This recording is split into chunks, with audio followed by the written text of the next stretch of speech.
Midi 14h, la France bouge.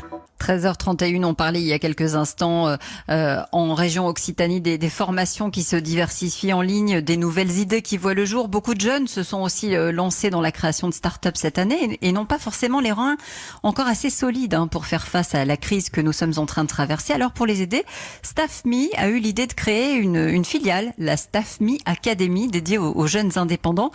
Bonjour Jean-Baptiste Achard. Bonjour Raphaël. Merci d'être avec nous. Vous êtes l'un des fondateurs de StaffMe. Au départ, c'est aux étudiants que vous vous adressez, mais avec cette crise, vous vous êtes dit que votre solution, finalement, pouvait aussi être utile à d'autres qui n'ont pas encore suffisamment d'expérience professionnelle pour s'en sortir tout seuls. C'est un peu ça l'idée.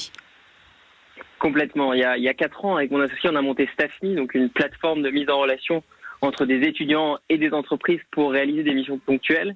Et on a vu qu'il y avait des tas de jeunes qui s'emparaient de la solution pour avoir une vraie expérience terrain qui leur permettait d'ajouter des lignes à leur CV, de gagner en employabilité et demain de trouver le CDI qui leur correspondait. Et c'est en fait en réfléchissant bien à notre solution et peut-être aux lacunes qu'elle pouvait avoir qu'on a eu l'idée de lancer la StaffMe Academy, qui est le premier organisme de formation dédié aux jeunes indépendants. L'idée, c'est que ces jeunes puissent se former très simplement à distance ou en présentiel pour une nouvelle fois gagner en employabilité et demain permettre de s'insérer sur le marché du travail beaucoup plus facilement. Ouais, du coup, vous offrez la possibilité aux jeunes indépendants de se former pendant la période de confinement. Vous avez affiné votre offre pour les aider justement dans leur parcours et notamment les aider à se former pour la reprise d'activité ? Complètement. Ça faisait plusieurs mois qu'on travaillait sur ce sujet pour créer notre organisme de formation. Et il avait commencé, on l'avait lancé juste avant le confinement, donc sur des formations en présentiel. Et en quelques jours, on a complètement changé notre offre, ou en tout cas on l'a adaptée en permettant de faire des formations à distance.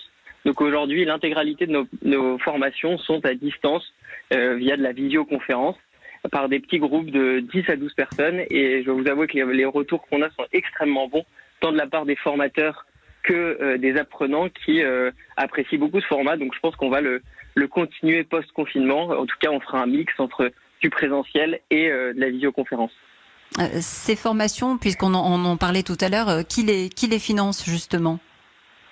Alors, il faut savoir que c'est quelque chose que ces jeunes indépendants ou jeunes entrepreneurs ignorent souvent, mais ils cotisent pour leur formation et donc ils ont droit à des dispositifs, des crédits de formation qu'ils peuvent activer. Et du coup, ces formations sont financées par leur droit à la formation. Et du coup, nos formations, comme nous sommes reconnus comme un organisme de formation, sont intégralement prises en charge au titre des droits à la formation de ces entrepreneurs ou de ces jeunes indépendants. Que ce soit chez Youno ou chez StaffMe, vous avez le sentiment de voir arriver des publics auxquels vous ne vous adressiez pas avant, que ce soit vous, Yannick Petit, ou vous, Jean-Baptiste Achard ? Même constat, nous on voit pas mal aussi d'indépendants qui malheureusement ont vu leur activité freinée, voire je pense au cas d'une jeune femme qui s'appelle Sarah et qui est photographe et qui s'est inscrite du coup à la StaffMe Academy et qui nous a dit qu'elle avait profité de ce temps en fait pour se former, pour créer son site internet. Et elle nous dit que du coup grâce à ça, elle a un nouveau portfolio et qu'elle va pouvoir redémarrer et se relancer d'autant plus rapidement et avec succès post-crise. Donc oui, on a évidemment un afflux important de tous ces jeunes indépendants et entrepreneurs qui profitent d'une baisse de leur activité pour se former et redémarrer plus vite après la crise. Et oui, ça permet de mettre ce temps à profit et c'est important. Merci à tous les deux d'avoir été en direct avec nous sur Europe 1. Il est 13h40, la France bouge continue. Europe 1.